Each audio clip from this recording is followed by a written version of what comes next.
नहीं, ये तो खैर नाइंसाफी वाली बात है। जो देखिए, बुला रहा आप है, कहीं भी जाती हो तो आप अपने खर्चे पे जाते हो ना, कहीं भी आप भी इनकी शादी में गई थी? अरे नहीं भाई, मैं शादी में क्यों जाऊंगी, मैं तो सिर्फ शो की तैयारी कर रही थी। लेकिन और अगर ऐसे बंदे आते तो भले फ्री में खा कर जाते, हमें तकलीफ नहीं होती। देखा अच्छा। माशाल्लाह जी।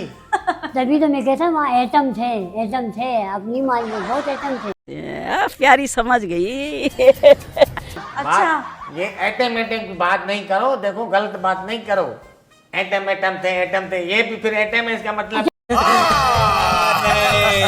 नहीं, वो जो एक लड़की थी चिल्ला रही थी पूरे हाँ, सूट वाली, हाँ। वो आपकी क्या लगती है? कौन थी?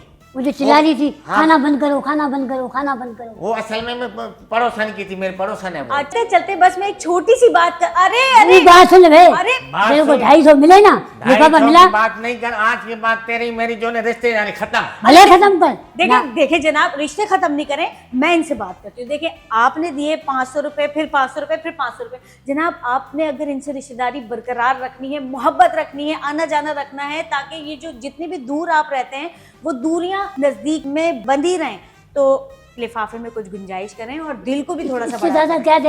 कोई तरीका है भीख मांगने का? गुंजाइश तो थी ना, 50 का लिफाफा 250 रुपए डाल दिए, मोहतरमा। 300 हो गए। और क्या 5,000 का लिफाफा देगा तो मेरी रिश्तेदारी है, वरना खत्म। 5,000 में कमाता ही नहीं हूँ, तेरे को कहाँ से दूंगा? भाई मजा आया, और मैं ये जो मजा है हिंदुस्तान के हर व्यक्ति को देना